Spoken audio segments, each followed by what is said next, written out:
Okay, so we saw that implementing iNotify property change fixed part of the problem for us, that when the individual properties change, such as first name and last name, they can raise change notifications and even raise change notifications for other properties, such as this computed one that depends on them, and get the UI to update.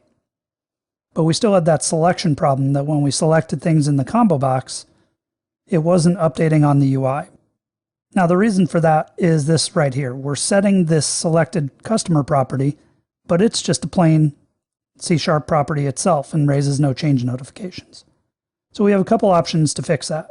One is we could go up here to the window class and we could implement iNotify property change up here and then expand these properties to raise property change events as well. And if these properties were on something like a view model, that would be the right thing to do. However, since we're in a window class, which is also a dependency object, another option you have is to use dependency properties. So I can delete off these two properties and add them back in using a code snippet that's built into Visual Studio called propdp. If I hit tab, and then I start filling in the blanks, the first one was my list of customers called customers. And then I tab down to the bottom right here, and you can see it wants a owner class. That's going to be the main window. Then I'll tab right one more time, and there's a default value, which I'll set to null. So let me just clean that up a little bit. So here you can see the cleaned up customers dependency property. And just to review these, if you haven't had a lot of exposure, a dependency property is a public static read-only member variable on the class that declares it. That class will have to derive directly or indirectly from dependency object. The dependency property itself always has a suffix of property with the name of the property that's being exposed as part of the registration. It declares what the type of that property is, what the type of the containing type is, and then optionally can provide a default value through metadata. Then paired with your dependency property, you'll always have what's called a wrapper property, which is always just a .NET property with the same name, customers.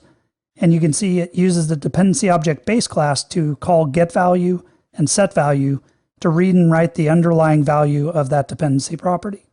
This normal property is just there to make it easier to get and set the value from programmatic code.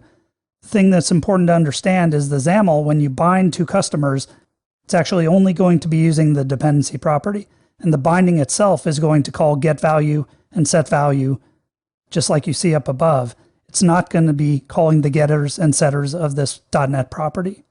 So we define one dependency property for customers, and I'll define another one for the selected customer.